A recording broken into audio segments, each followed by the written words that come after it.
Pessoal, boa tarde. A gente vai continuar então com o conteúdo de teoria do jornalismo, tá? Essa aula praticamente toda dedicada ao tema da Mass Communication Research.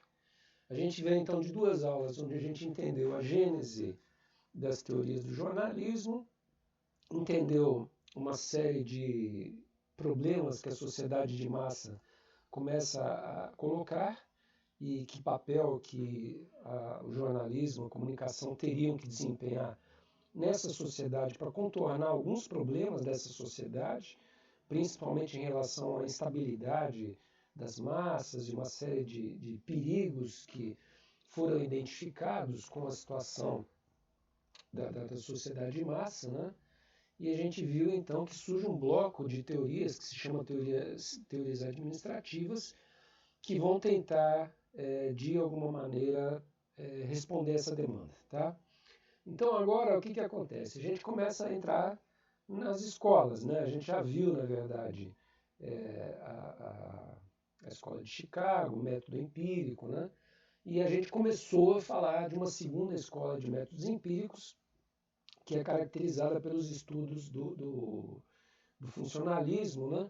E de uma maneira mais geral, nisso que se denominou, chamou de Mass Communication Research, né?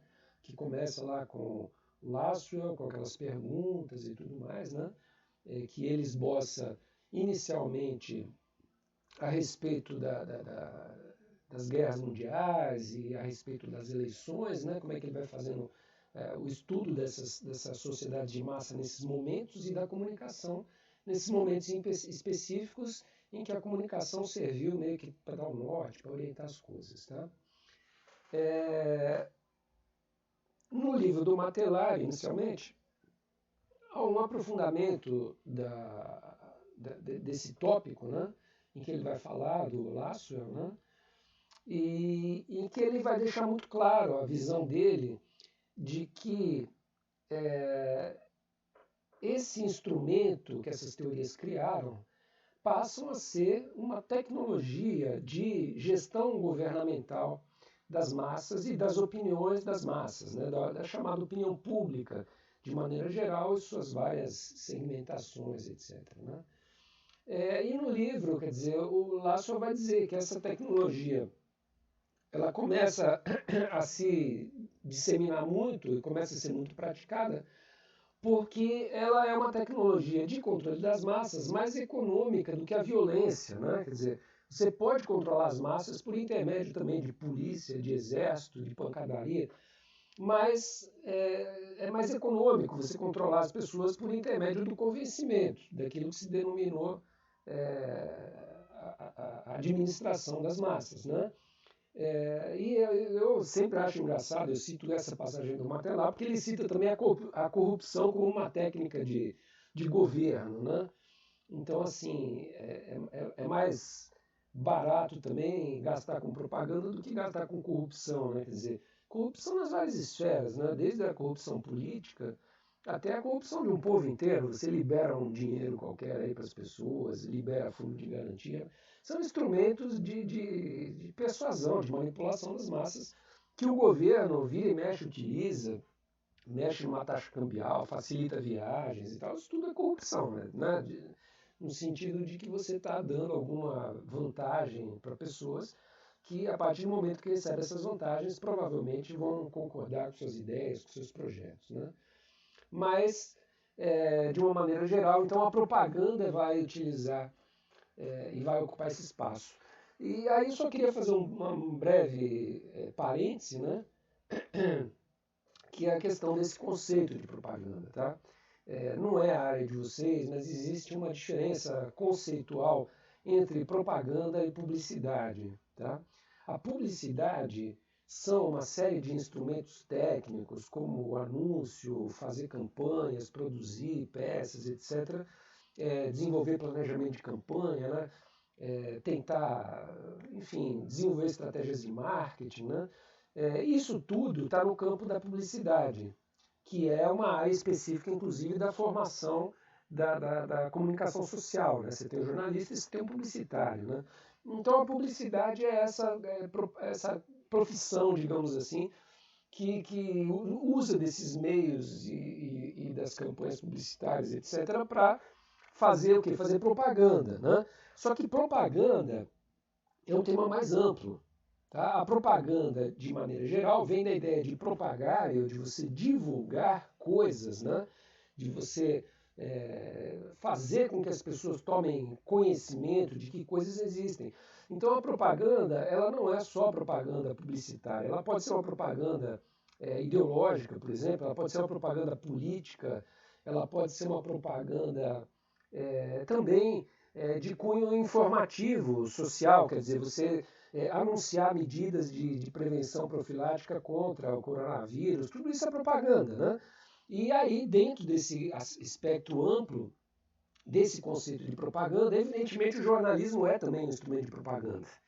Porque ele propaga informações, ele passa à frente informações, ele cumpre esse lugar, né, disso aí que a gente está entendendo aí, que as teorias administrativas se propõem a realizar, quer dizer, a organização das massas, controle da sociedade de massas, instrumento de gestão governamental. Tá? Então o jornalismo também cumpre essa função, seja quando o jornalista vai numa coletiva de imprensa e ouve o que o presidente da República está dizendo, o governador, o ministro de Estado, né? Então, tudo isso faz parte do conjunto de instrumentos da propaganda. Né? O jornalismo também é um instrumento da propaganda. E no contexto histórico que a gente está tratando agora, dessas teorias, né, a gente vai começar a falar agora da teoria hipodérmica, que é a primeira teoria que começa a se sistematizar enquanto um corpo teórico, né, e que justamente vai dar ensejo a uma escola, digamos assim. Né? A teoria hipodérmica caracteriza uma teoria, uma escola teórica, né? E que surge num contexto justamente das guerras mundiais e da importância que as guerras mundiais tiveram, né? Ou da importância que houve nesses momentos históricos das guerras, do convencimento das massas de que os países deveriam entrar em guerra, de que as pessoas deveriam fazer uma série de sacrifícios para que a guerra fosse bem sucedida, inclusive oferecendo seus filhos, né, pessoas da sua família, para compor corpos de exército, né, que iriam invadir países estrangeiros, etc. Quer dizer, houve a necessidade da construção de um amplo sistema de propaganda para que as pessoas aderissem a esses projetos, né, como o projeto do nazismo, o projeto do fascismo na Itália. Né?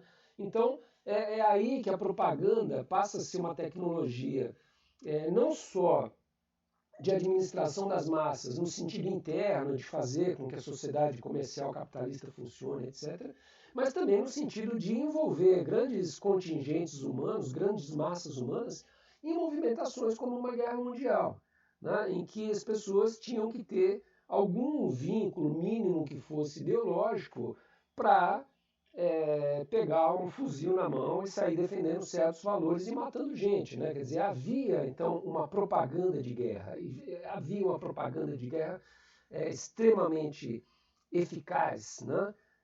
E que na ocasião das duas guerras mundiais esse papel da propaganda vai ficar muito claro. Né? Volto a repetir, propaganda aqui não no sentido da publicidade, não era a publicidade que fazia propaganda de guerra. Muito pelo contrário, um dos instrumentos da propaganda de guerra, muito eficaz, era o rádio. Né? Outro instrumento também muito eficaz era o cinema. Né? Então eram tecnologias de comunicação que, a partir da realização de um programa de rádio jornalístico ou de um documentário cinematográfico ou até de filmes de ficção cinematográfica também, vai criando uma espécie de sentimento, né? No caso da Alemanha nazista, um sentimento de nacionalidade, de antissemitismo, né? De uma série de valores que vão sendo propagados, né?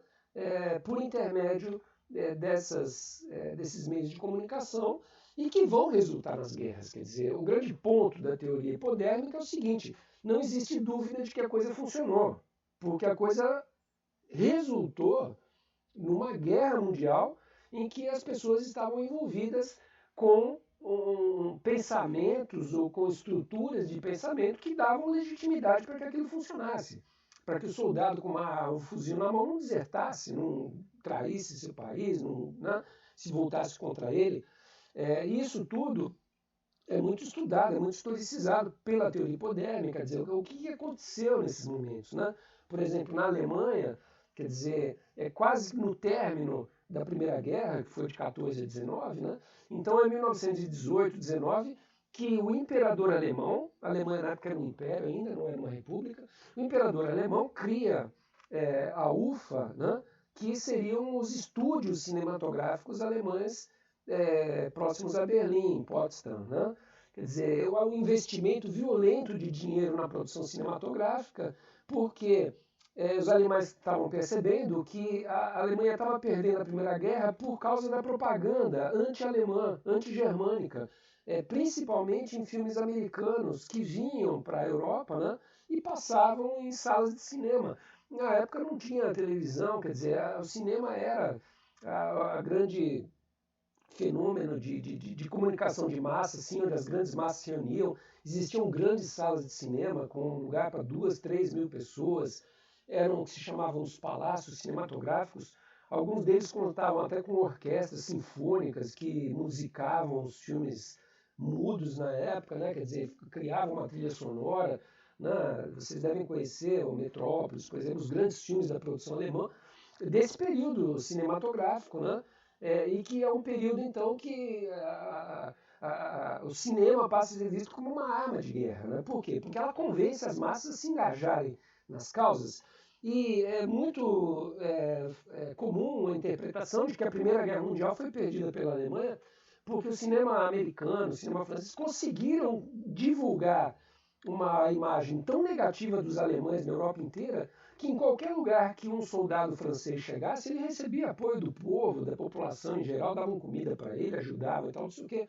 E quando chegava um soldado alemão, aquilo era visto como um ato ofensivo, né? Embora fossem ambos soldados, soldado francês e soldado alemão, todos com um fuzil na mão.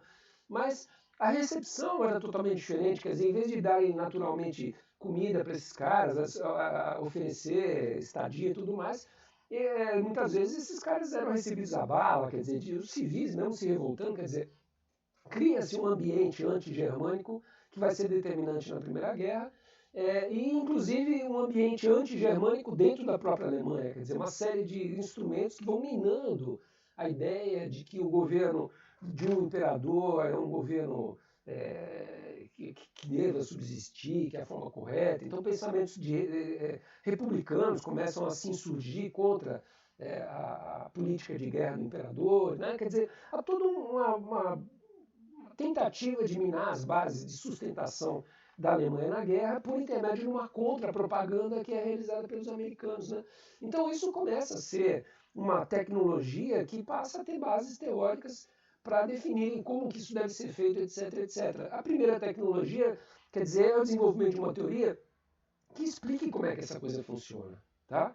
Então, a teoria hipodérmica vai ser o primeiro grande momento em que surge uma teoria, uma tentativa de explicar como que a comunicação então controla essas massas, como que isso acontece. Né? A grande base da teoria hipodérmica, em termos conceituais, é a ideia de que cada pessoa dentro da situação de massa faz parte, então, de um ambiente em que aquela pessoa pode ser diretamente atingida pela mensagem dos meios de comunicação. Então, cada pessoa individualmente dentro da sala de cinema é um sujeito isolado, que não está falando com ninguém, não está trocando ideia com ninguém, e o meio de comunicação de massa ele está diretamente atingindo o aparelho perceptivo daquele sujeito, a visão dele no cinema, a audição no rádio, etc., e está comunicando mensagens, né? Como se fosse uma espécie de proto-lavagem cerebral, assim, que os meios de comunicação são capazes de realizar em grandes massas. Né? Qual seria a prova de que isso funcionou? Seria o fato das pessoas terem se tornado nazistas, terem se tornado antissemitas, etc. Né? Quer dizer, o resultado desse processo foi um processo histórico que a guerra representa, do ponto de vista de onde que isso explodiu, como é que foi na realidade que isso aconteceu. Tá? Então, essa teoria hipodérmica era uma resposta, né, esse engajamento dos povos nas guerras mundiais, que coincidiu com a difusão das comunicações em larga escala, a rádio, cinema, etc., e que coincidiu, então, com a sucessão da criação daqueles centros urbanos lá que a gente já havia estudado, né, e da sociedade de massa. Tá? Então, é dentro desse ambiente, digamos assim, que a teoria hipodérmica vai tentar entender, né, o que representou o surgimento desses meios, o papel que eles desempenharam no desenvolvimento das guerras, né, e a partir da pergunta, quer dizer, de qual foi o efeito que esses meios de comunicação exerceram sobre as pessoas isoladas numa sociedade, né? Então, trata-se evidentemente de uma teoria geral da propaganda, né? Nesse sentido amplo que eu falei para vocês, quer dizer, uma coisa que envolve também o jornalismo, envolve as relações públicas, que é uma área que nos Estados Unidos é muito desenvolvido, né? Quer dizer, a ideia de que você trabalha com públicos e que você quer convencer esses públicos de pensar em determinadas coisas, de aderirem a determinados projetos, sejam públicos internos dentro de uma firma ou públicos externos, como consumidores de produto, etc., né? Quer dizer, dentro desse contexto, então, que a teoria hipodérmica se coloca. Tá? A teoria hipodérmica parte, então, da ideia, né, de que os meios de comunicação são essa tecnologia governamental de gestão das opiniões, seja internamente para promover o equilíbrio da sociedade, seja externamente para fomentar uma movimentação em torno de uma guerra, de uma invasão, né?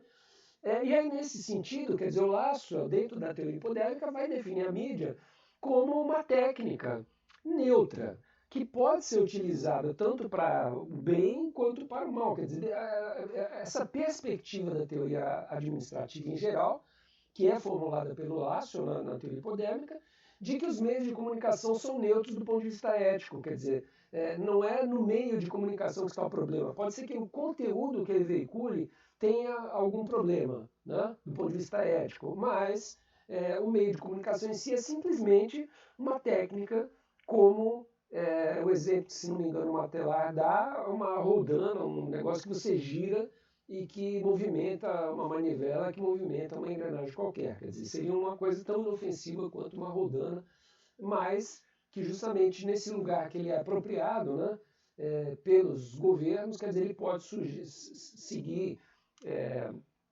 orientações éticas, mas que não tem a ver com o meio em si, tem a ver com a orientação. Tá? A audiência, nesse sentido, é vista como aquilo que esses meios técnicos atingem, né? E as pessoas, apesar de numa situação de massa, são vistas como polos atômicos, né? No sentido de que estão isolados uns dos outros. Né? São unidades que não se comunicam direito, principalmente no processo da comunicação. Tá? E por que teoria hipodérmica? Né? Porque a figura que usa é de uma agulha hipodérmica, ou seja, de uma agulha que injeta embaixo da pele ideologia, né? E que esses sujeitos, então, atomizados, eles simplesmente iriam aderir a essa ideologia que é divulgada, né, sem nenhum grau de resistência, digamos assim. Né? A teoria hipodérmica, ela se relaciona, então, de uma certa maneira, indo ao contrário do que aquelas teorias psicológicas, psicanalíticas, tal, a gente andou vendo na aula passada, né? Quer dizer, que eram teorias que colocavam a ideia de que os sujeitos desenvolvem comportamentos, desenvolvem uma estrutura psíquica, né, que tem maior ou menor grau de complexidade. Né? Para a teoria hipodérmica, não. O sujeito é uma tábula rasa, digamos assim, que você joga a ideologia lá dentro, ela adere e a partir de então passa a ser a letra que você lê naquela tábua. Né? E com a aproximação da Segunda Guerra Mundial, quer dizer, muitos estudos foram feitos já na primeira, mostrando, né, o que a comunicação fez com as pessoas, mas com a aproximação da Segunda Guerra Mundial, o número de pesquisas, né, e o número de instrumentos que passa a ser desenvolvido nesse sentido cresce violentamente, né, porque foi na Segunda Guerra em que que a guerra efetivamente virou uma grande guerra de propaganda. Né? Em vários movimentos a gente pode ver isso na própria história do cinema, uma série de autores que fogem dos países. Então, o grande diretor Fritz Lang, que fez Metrópole, foge da Alemanha em 1933, quando Goebbels procura por ele, fala que ele seria o diretor da UFA, né, do cinema nazista. Ao mesmo tempo que Fritz Lang foge, a Tia Vorhabel, que era a mulher dele, que era uma grande roteirista do período, permanece e se torna a grande roteirista do cinema alemão nazista. Né? Quer dizer, há toda uma movimentação aí em torno do uso da propaganda, né? O Goebbels, né, que era o ministro da propaganda alemão, é tido como um cara original, criador do impacto, da força da propaganda nas guerras. Né? Pra vocês terem uma ideia, em 1945, quando já estava caindo tudo já no Império Alemão, já estavam sendo destruídos, o Hitler ainda se dava o luxo de deslocar guarnições inteiras de soldados para os sets cinematográficos para fazer filmes, porque ele achava mais importante o soldado estar fazendo um filme de guerra e aquilo estar passando nas cidades e tal, para resgatar esse sentimento de orgulho alemão, para que as pessoas resistissem, né, contra os russos que estavam os invadindo, os americanos e tudo mais. Ele tem um filme inacabado nesse período, que era justamente um filme heróico de guerra alemão. Né? Quer dizer, esse tipo de sentimento nacionalista vai sendo então cultivado para que as massas aderam a esse projeto. Né? Quer dizer, o grande limiar, talvez, da guerra tenha sido efetivamente bélico, armamentista, porque no campo ideológico, quer dizer, a propaganda ainda continuava muito eficiente, né? Ela sempre esteve presente. E ao mesmo tempo que isso cresce demais, né, nesse período da guerra, também houve uma outra movimentação por volta de 1929, quer dizer, antes da guerra, né, a guerra vai de 39 a 45, mas antes disso, já em 29, quando tem a quebra da Bolsa dos Estados Unidos, há uma crise violenta do capitalismo internacional, e onde surge um presidente, o Roosevelt americano, que vai propor uma medida, que é o New Deal, para que o país saia da crise. Só que para o país sair da crise, o que precisa? Precisa haver consumo para alimentar as indústrias, para as indústrias gerarem emprego, aquele círculo vicioso que a gente sabe que é o ciclo econômico, né? Quer dizer, alguma coisa precisa começar a girar para que alguma coisa ocorra, né? E já na época se tinha consciência de que a origem desse girar da manivela era o consumo, quer dizer, se as pessoas não consomem, a economia quebra, né? Então, a grande parte daquilo que se chamou a partir de então do sonho americano, do estilo de vida americano, né? Que é um cara que tem automóvel, que é um cara que tem geladeira, que tem casa própria, que passa férias não sei aonde e tudo mais, foi uma construção simbólica que fez parte de um projeto de propaganda, né? Para o incremento e a aceleração do consumismo, que era a maneira de você manter uma economia em permanente desenvolvimento, né? Econômico, apesar de algumas contradições que o capitalismo, o desenvolvimento econômico traz dentro de si. Tá? Então, é isso mais ou menos, que até hoje é o que acontece. Né? Quer dizer, por que a China é um país que está todo mundo tendo queda de produção econômica e a China cresce 10%? Cresce 10% porque eles têm 1 bilhão de habitantes, e se expõem esses 1 bilhão de habitantes para consumir, né? Quer dizer, a China, a última vez que eu vi, acho que ela produzia 100 vezes mais automóvel do que o Brasil, né? Então é isso, quer dizer, é uma economia pujante, baseada no pensamento do consumo, né? E isso então passa a ser um outro uso, digamos assim, dessas tecnologias administrativas da comunicação, que é a tentativa de você alavancar o desenvolvimento econômico, o desenvolvimento capitalista. Tá? Pois bem, e um último aí aspecto, né, que eu já havia comentado um pouquinho na aula passada, são os próprios os processos de sucessão política dentro da sociedade democrática. Quer dizer, você estipula processos eleitorais para a sucessão de poder, ocupação de cargos públicos, legislativo, executivo e tudo mais, né? E a propaganda se coloca então como um instrumento de persuasão, né? Ou nesse período ainda pode-se falar de manipulação das massas, no sentido de aderir ao projeto de um determinado candidato e não aderir ao candidato do outro. Né? Quer dizer, da mesma maneira que a Alemanha, Estados Unidos estão fazendo propaganda para vender os seus projetos ideológicos, também o Partido Republicano e o Partido Democrata estão fazendo grandes iniciativas extremamente profissionais e organizadas de comunicação para eleger os seus candidatos. Tá? Com isso, eu esgoto aqui o que o Matelar falou para a gente dentro desse aspecto. Tá? E aí eu passo imediatamente para o Mauro Wolff, porque os dois autores estão pensando nessas questões de uma maneira, no caso da teoria hipodérmica, um pouquinho mais aprofundada, talvez no Matelar, do que no Wolff. Né? Mas ele também vai discutir as mesmas questões só que vai trazer alguns elementos novos. Então, qual é o primeiro novo elemento que ele traz, né? O Mauro Wolff vai discutir aquele pensamento do Tarde, que a gente já havia visto também no Matelar, de que deve existir uma diferença, né, entre aquilo que se chama as massas e aquilo que se chama os públicos, né? E que o público ele tem uma espécie de comportamento diferenciado, né, que não pode se pensar mais como a teoria hipodérmica pensa inicialmente, que todo mundo é um átomo isolado que se você simplesmente comunica qualquer coisa para qualquer um e aquilo vai funcionar, né? Então, quando você começa a pensar essa sociedade de massa como formada por públicos, né, você vai perceber que quando você conversa com um adolescente, você tem que falar diferente de quando você conversa com um idoso, porque os argumentos ali que vão funcionar, as expectativas e tal, elas são distintas, né? Então começa a existir uma espécie de fragmentação dessa ideia inicial de que você poderia considerar as massas como um todo homogêneo, tá? E aí, enfim, uma série de perspectivas diferentes ou de teorias distintas vão começar a trabalhar esse problema de maneiras diferentes. A gente viu lá como é que a Escola de Chicago trabalhou isso do ponto de vista mais empírico, né? Notícias jornalísticas do parque. Aí a gente viu agora como que o Lasswell trabalha isso numa perspectiva mais teórica de controle da comunicação, né? A gente vai ver também o Lazarsfeld, que é um teórico que ele é austríaco, se não me engano, mas ele migra para os Estados Unidos e é lá nos Estados Unidos que ele vai fazer uma série de estudos também teóricos a respeito da comunicação, né?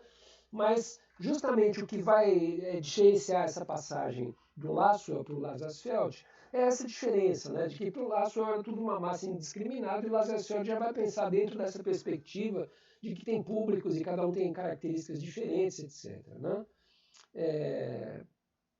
Todos eles trabalham com esse conceito de massa, né? Como uma reunião de pessoas, mas alguns vão trabalhar também um pouco mais com esse conceito de públicos, né?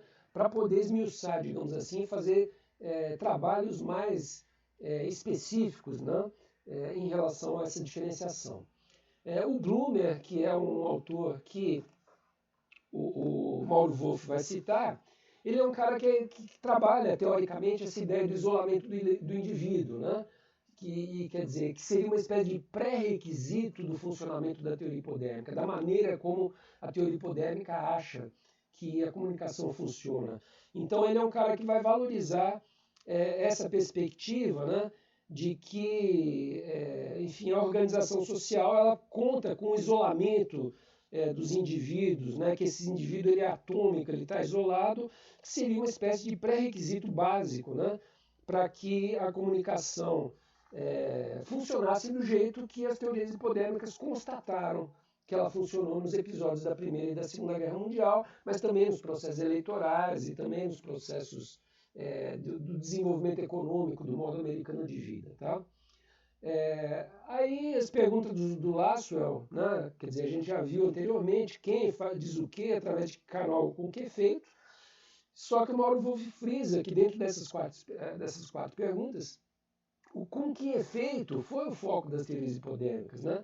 Quer dizer, eles queriam saber, constataram que o efeito, né, da propaganda nazista foi fazer as pessoas se envolverem com movimentação militar, com o projeto do Hitler e aquela coisa toda, né?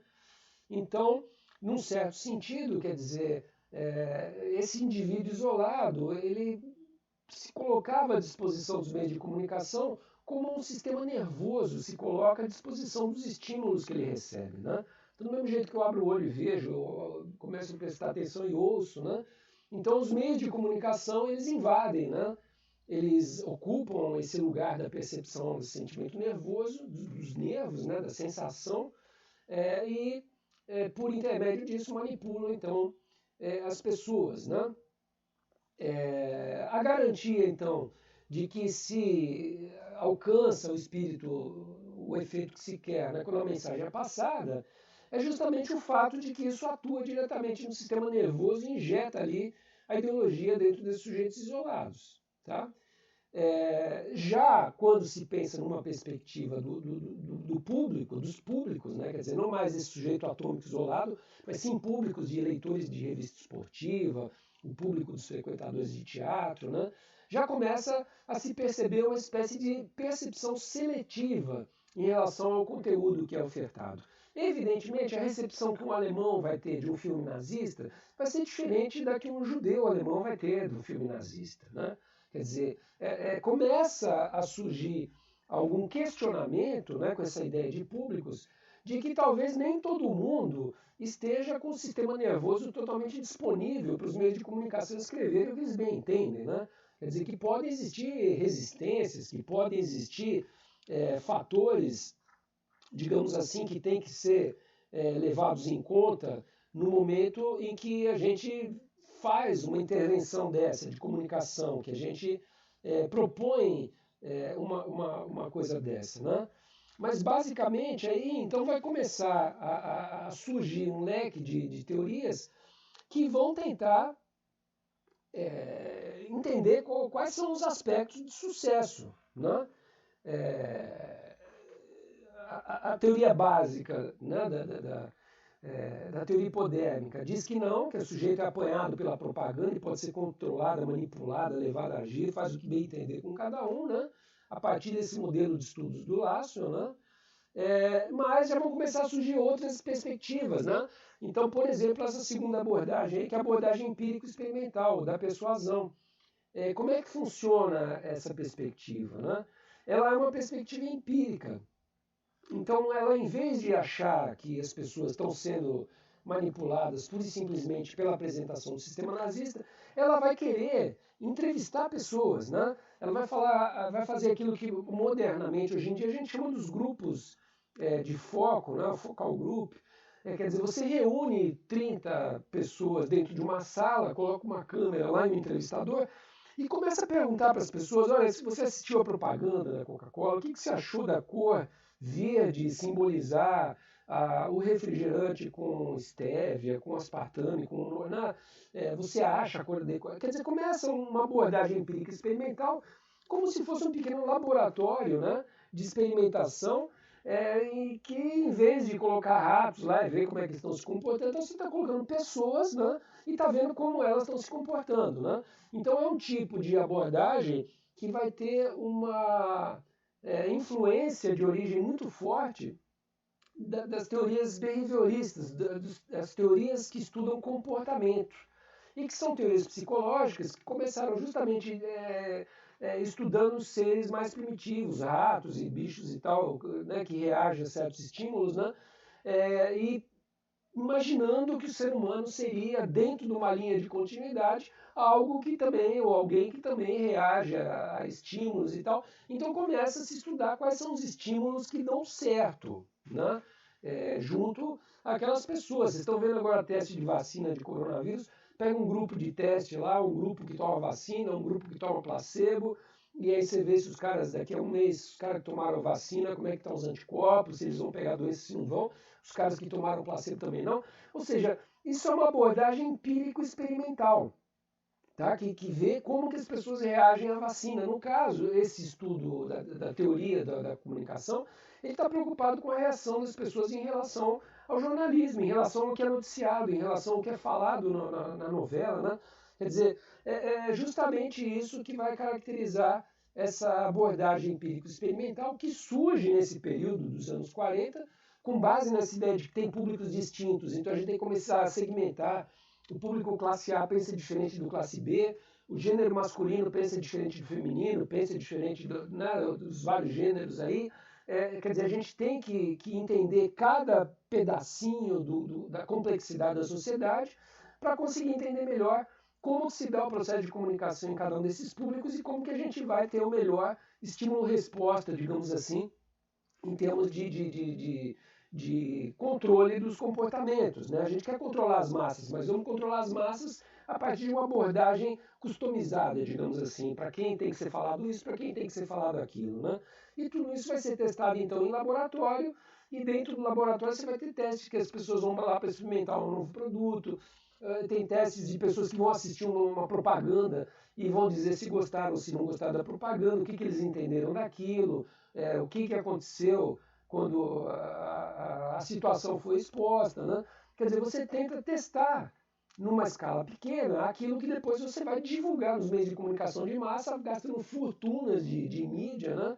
Essas mídias consomem um volume de dinheiro absurdo, que seria impossível para uma pessoa fazer anúncios, só grandes corporações, governo e tal, que conseguem, né? Então, até por meio disso também exerce uma espécie de monopólio, né? A respeito desse controle das massas, né? E vai começar a estudar, então, quais são os fatores de sucesso ou de fracasso, né?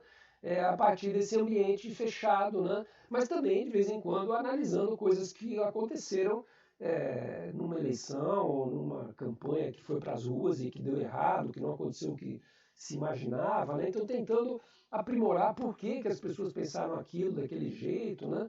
Então, a ideia é essa, conhecer cada vez mais a fundo a psicologia do indivíduo, a maneira como ele funciona, a partir de divisão em grupos que conseguem criar características comuns, digamos assim, né? Hoje em dia isso avança muito também no sentido desses big data, quer dizer, você conseguir mapear grandes grupos de pessoas e começar a entender modos de comportamento, né, que são identificados por intermédio de dados, né? Então são clássicos os casos, né, do Walmart, nos Estados Unidos, percebeu que anunciaram que ia ter um furacão, aí o consumo nos supermercados aumentou violentamente de cerveja, fralda e chiclete, né? E, enfim, ninguém nem tenta explicar por quê, mas os dados do Walmart, né, aquelas milhões e milhões de consumidores que passaram lá comprando bilhões e bilhões de produtos, apontam que os itens mais consumidos na véspera do furacão foram esses. E aí quando veio um segundo furacão, anos depois, os caras reforçaram o estoque de cerveja, fralda e chiclete e se deram bem pra caramba, porque voltou a se configurar o mesmo tipo de consumo. Vai explicar por que alguém consome fralda e chiclete? Não é uma coisa que foge, né? Mas a abordagem empírica, ela vai cada vez mais se sofisticando. Hoje em dia a gente está na época do Big Data, quer dizer, é dessa maneira que essa coisa é mapeada. Só que, volto a insistir com vocês, isso aí não nasceu hoje, quer dizer, é uma técnica dos anos 40, né? Quer dizer, hoje ela tem esse apelo mais efetivo, né, de você não precisar juntar pessoas num grupo de estudo e perguntar coisas para ela, você vai lá na informação do Big Data, isso aí já é te dado, né? Mas enfim, isso é um processo que vai aos poucos se desenvolvendo. Pra vocês terem uma ideia, eu fiz em 90 uma matéria sobre o Ibope, se não me engano, ele já tinha um negócio em São Paulo e Rio que chamava Datamita. Ele chegava uma pessoa e falava assim, ó, você quer ganhar uma TV de 55 de graça? A pessoa falava, quero. Ah, então eu vou acoplar um aparelhinho na sua televisão que conforme você mexe no controle remoto, ela informa para o Ibope o que você está assistindo e quantas pessoas tem na sala. Tudo bem? Pô, uma televisão de graça, uma televisão custa 3 mil reais, eu quero, né? E aí, isso já desde a década de 90 existe em São Paulo e Rio, que possibilitou o Ibope ter levantamento ao vivo de audiência, né? Quer dizer, como é que isso é feito? Isso é feito por meio de cálculos estatísticos. Eles pegam lá 2 mil pessoas e dão televisão de 55 para o cara ficar sendo monitorado, né? Isso sempre existiu, sempre teve. O grande problema que as pessoas estão reclamando agora é que ninguém está ganhando nada com isso. Mas, por outro lado, quer dizer, os sistemas que se alimentam dessas informações viram e falam assim, como não está ganhando nada? Você usa internet, entendeu? Você tem acesso a uma rede física de cabos de fibra ótica, que foi a Vivo que passou, entendeu? Foram empresas que investiram nisso. Como você não está ganhando nada com isso, né? É a mesma coisa que anos atrás se fazia em relação à televisão. Quer dizer, falava, pô, você não está ganhando nada com isso, você está assistindo novela de graça em casa, você não paga nada para ter televisão. Quer dizer, são instrumentos então que vão se desenvolvendo, mas sempre nessa perspectiva de que quem controla os meios de comunicação e quer controlar as massas precisa de informação, né? E com essa informação na mão, fica mais fácil persuadir os destinatários do objetivo que eles queiram. Você começa a desenvolver metodologias, fazer testes de quais são os métodos mais persuasivos, mais interessantes e tudo mais. Tá? Pois então, evidentemente, Evidentemente, essas perspectivas só funcionam dentro de um contexto de sociedade, de sócios, né? Onde essas pessoas estão colocadas como públicos, como divisões que fazem parte daquilo, e dentro da qual é possível se chegar a conclusões de que o público é assim, o público é assado, né? E coisas do gênero. E a terceira abordagem assim, né, de fatores de sucesso. Quer dizer, o grau de interesse do público no assunto, quer dizer, o público jovem está interessado em assuntos nerd, o velho não está, quer dizer, né? Um certo público está mais interessado em futebol, o outro está mais interessado em novela. Você começa a ter orientações que vão dando informações para quem vai tomar essas decisões, né? E começa a existir, então, uma exposição seletiva de informações, né, que vão justamente tentar atingir públicos específicos com argumentos específicos, né? Quer dizer, essa coisa começa a se tornar cada vez mais profissional e mais abrangente, mais segmentada, né? São fatores de sucesso que são sucessos da sociedade moderna de consumo, né? No fundo, é o resultado disso, do tempo inteiro as pessoas estarem sendo expostas à ideia de que sucesso é ter carro, de sucesso é ter dinheiro. Não, isso aí vai criando, então, um ambiente social que vai se concretizando no comportamento dos sujeitos. Então, eu tenho que fazer isso, então eu vou ficar 4 anos na faculdade estudando para conseguir um diploma, para conseguir um emprego, para conseguir ter um carro e tal. São os grandes projetos de vida da sociedade capitalista que são movidos por esses instrumentos. E que essas pessoas acham que é o caminho bom. Né? Tem uma fala do Lazarsfeld, que na verdade está aqui no Matelar, em que ele fala que o Lazarsfeld é o cara que cria esse termo de teoria administrativa, porque ele acha justamente que a sociedade ela chegou num ápice, num apogeu, digamos assim, né? Que não vai existir nada melhor do que a sociedade capitalista de consumo. Foi, em linhas gerais, a conclusão que o Lazarsfeld expõe nesse seu pensamento, né?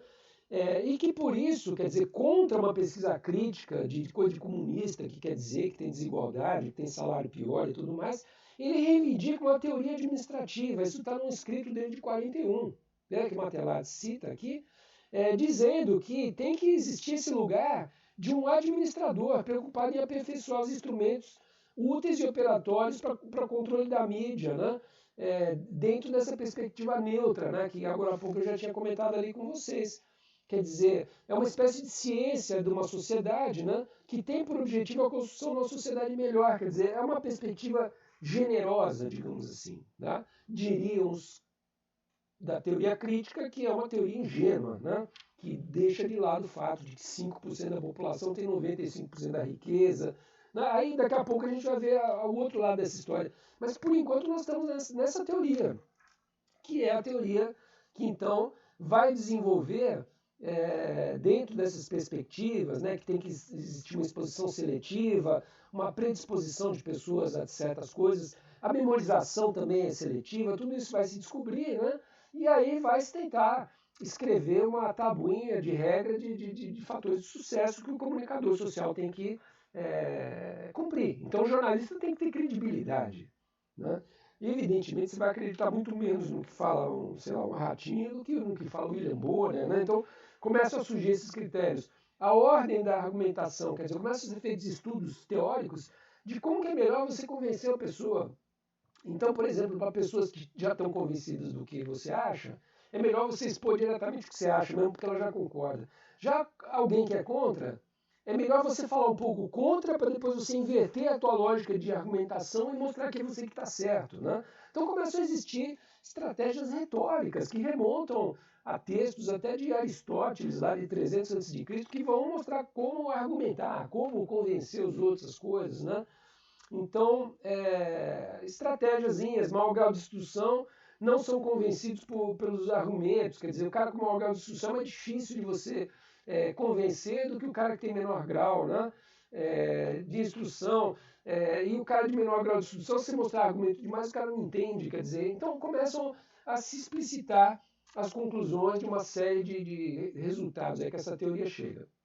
Por fim, a gente chega na abordagem empírica de campo, que é muito parecida com a anterior, só que em vez de chamar pessoas para um grupo de foco, sob controle, dentro de uma sala, né, em geral são até gravadas com vídeo e tudo mais, ele vai e manda a gente para a rua, com milhares de questionários lá, e perguntando para as pessoas na rua, olha, o que você achou do programa, o que você achou disso, o que você achou daquilo, e aí chega aqueles grandes números lá, que a gente está careca de ver, pesquisa de popularidade de presidente da República e tal, que 60% acha que o cara está melhor, 30% diziam em março que estava ruim, não sei o quê. Quer dizer, esse tipo de abordagem empírica de campo, que evidentemente numa certa fase eram os caras com os questionários escrevendo à mão na rua, depois passaram a ser pessoas com palm tops ou com equipamento digital mandando online informações para uma central informatizada, e depois virou esse negócio de Big Data aí, que agora não precisa nem para ir para a rua. Quer dizer, você compra bancos de dados lá do Walmart,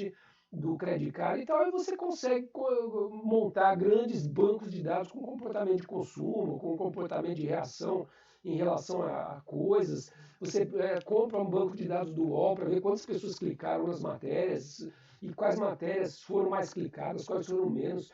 Quem clicou mais nas matérias X, elas são assinantes da UOL, não são. Quer dizer, tudo aquilo que por meio dos IPs, dos computadores, você consegue recuperar, né? Cria esse grande problema contemporâneo, essa grande discussão contemporânea da informação disponibilizada para efeitos de controle e manipulação. E isso sempre existiu. Isso começou, né, lá na Primeira Guerra Mundial, 1916, já tinha esse cinema entrando como instrumento de manipulação, e essa coisa vai evoluindo até chegar na fisionomia, digamos assim, em que tem no momento contemporâneo. Tá? Uma última palavra a respeito desse momento contemporâneo é que cada vez mais foi prevalecendo a ideia de que os efeitos dos meios de comunicação são limitados, né? Segundo a perspectiva da teoria hipodérmica, a mídia podia tudo, podia transformar o corintiano em flamenguista, assim, né?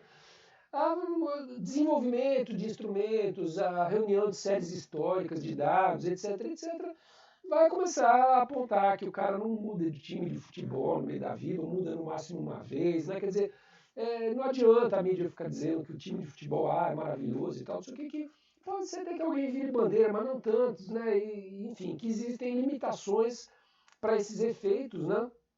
Que, num certo sentido, são a própria evolução dessas pesquisas, tanto de empíricas, de experimentais, quanto empíricas de campo, né? Vão reunindo dados e dados e dados e dados, etc., que vão se tornando um patrimônio, né? Já é do período dos anos 30, né, o surgimento de grandes agências de pesquisa de mercado que vão começar a ser especialistas em produção e manipulação de informações. Né? Você vai num Ibope, num Gallup, e você compra uma pesquisa. Você chega lá e fala assim, pô, eu quero lançar um produto, eu não quero errar, eu quero saber como é que as pessoas vão reagir. Aí você vai lá e compra uma pesquisa. Você quer ser candidato a alguma coisa, você vai lá e encomenda uma pesquisa, quer dizer, virou um mercado milionário, assim, que fatura muito e tal. E que os jornais também usam disso, quer dizer, quando participei do projeto de reformulação do Estadão, dos cadernos, lá, os suplementos, né, porque eu trabalhava lá, a primeira coisa que a gente fez foi receber um grande estudo de mercado que dizia que os leitores do Estadão estavam morrendo e que os novos leitores do Estadão eram mais jovens e tinham um perfil sim, tal, tal, tal, e que a gente precisava investir naquele perfil, porque senão os assinantes iam morrer e o jornal ia fechar. E aí houve uma grande reformulação de projeto gráfico, de assuntos, de temática, de cadernos. Acabaram com o caderno literário, criaram o caderno 2, que tinha quadrinhos, coisas modernas, né? Música contemporânea, enfim, essa transformação, né? Porque se o meio de comunicação não altera as suas estratégias de comunicação, ela não vai funcionar. Então, é todo um leque de teorias que vai servir tanto a estratégias de governo, quanto estratégias econômicas, estratégias de manipulação, de manutenção do capitalismo, estratégias de guerra e de orientação de pensamento ideológico a respeito de questões e tudo mais, até estratégias também que levam as pessoas, né, a se situarem no mundo, a conhecer as coisas, de jornalismo também, a conduzir seus públicos dentro daquilo que ele acredita que as pessoas devam ser. Né? Quer dizer, a gente viu aqui uma perspectiva na disciplina anterior, uma perspectiva mais histórica, né, de que o jornalismo nasce iluminista, pregador enfim, da disseminação de ideias e tudo mais, crítico, né? E num certo momento passa a ser mais capitalista, mais interessado em ganhar dinheiro, né? Então o jornalismo ele vai se pautar por essas ferramentas, né? Essas teorias nada mais oferecem do que ferramentas para o comunicador para que ele possa entender os públicos, entender as massas e saber como que ele tem que se comportar em relação a eles para dar certo. Tá? Basicamente a gente fecha aqui agora. Tá? O funcionalismo a gente já deu uma olhada. Tá? E uma outra teoria que também é desse campo mais avançado, das novidades, né? Só vai incrementar um pouco mais a ideia da falta de controle dos meios de comunicação. Né? Vai dizer que um programa, por exemplo, que é uma comédia, que tem por objetivo divulgar algum produto do patrocinador, numa certa passagem lá pode ter um beijo homossexual e que aquilo tem um impacto violento no espectador que nem se imaginava. Né? Então, usos que o espectador pode fazer de um programa que fogem, às vezes, do controle consciente, né? Do apresentador do produto. Né? Mas o público vai se tornar, então, menos intransigente em relação ao tema do homossexualismo, porque ele está vendo isso de vez em quando aparecer na novela. Né? Então, são efeitos colaterais, digamos assim, que não são o efeito principal que o comunicador quer dar, mas que descobre-se que certos efeitos surgiram, né, a partir de certos programas quando não era aquilo que a pessoa queria. Tá? Então, são teorias que estão tentando aperfeiçoar essas questões. Teoria matemática vai tentar usar, então, de números, de computador hoje em dia, essa coisa de Big Data e tal. Né? Também uma teoria que surge lá nos anos 40, que é a primeira que tenta sistematizar através de fórmulas matemáticas e tal, essa coisa do comportamento, né? E por fim, uma outra que pode ser colocada como uma teoria administrativa também, é essa escola de Palo Alto. A única diferença em relação a essa teoria matemática, a teoria matemática desenvolve um modelo de comunicação que é esse ciclo aqui, né? Que diz que a fonte de comunicação, William Bonner, manda uma mensagem por meio de um canal, TV Globo, que pode estar sujeito a algum ruído, porque pode estar chovendo, pode acabar a luz e tal, e eu não posso entender direito, ou pode funcionar perfeitamente e a mensagem chega no destinatário, que é o sujeito lá que vai receber a campanha de comunicação. Tá? Então, esse é o modelo da teoria matemática. A teoria da escola de Palo Alto, ela só coloca dentro desse mesmo esquema alguns novos caminhos aqui, assim, que são caminhos que se chamam do feedback. Quer dizer, esse cara que é o destinatário, ele também pode mandar uma informação para o emissor de alguma maneira, ele escreve uma carta para o William Bonner e tal. Ou o próprio William Bonner, quando assiste a sua transmissão de ontem, ele fala, porra, falei uma bobagem aqui, conserta isso aí, né? Se tiver o jornal ainda em funcionamento, esse cara aí ele não é do PSDB, ele é do PSB, conserta o telejornal no meio do andamento, né? No telejornal, ou seja, retornos que a partir ou da emissão ou da recepção são dados de volta para o emissor e aí o emissor muda de alguma maneira o seu pensamento. Isso aí seria a escola de Palo Alto. Tá? E aí por isso se fala de um modelo circular retroativo, né, que tem essa questão dos feedbacks. E a segunda inovação do modelo de Palo Alto é que ela pensa um pouco mais também, não só números binários de fluxo de informação, mas também alguma coisa mais no campo da linguagem. Tá? Mas isso aí a gente vai ver com mais calma nas teorias estruturalistas. Tá? Então, as hipóteses de Palo Alto, existe uma essência da comunicação, que são as relações humanas, todo comportamento humano possui um valor comunicativo, né? E estudando os eixos vertical e horizontal, isso a gente vai ver com mais calma lá na linguística, no estruturalismo da comunicação, é possível deduzir uma lógica da comunicação, são conclusões a que a escola de Palo Alto chega. Com isso, finalmente conseguimos fechar esse slide. Vocês viram que foram 3 aulas, porque o conteúdo é bastante amplo, né? Vai desde o Spencer, das primeiras teorias, fenômeno de massa, até essas últimas teorias que eu falei agora há pouco. Né? Mas a gente fecha esse conteúdo e a partir da aula que vem ainda vai ter um pequeno detalhamento só de uma dessas teorias que eu citei muito rapidamente agora, e a gente vai começando a mudar já para um outro âmbito de teorias, a partir da discussão, do contraponto que se faz entre teorias administrativas e teorias críticas. Tá bom? Obrigado. Até a próxima, pessoal. Valeu.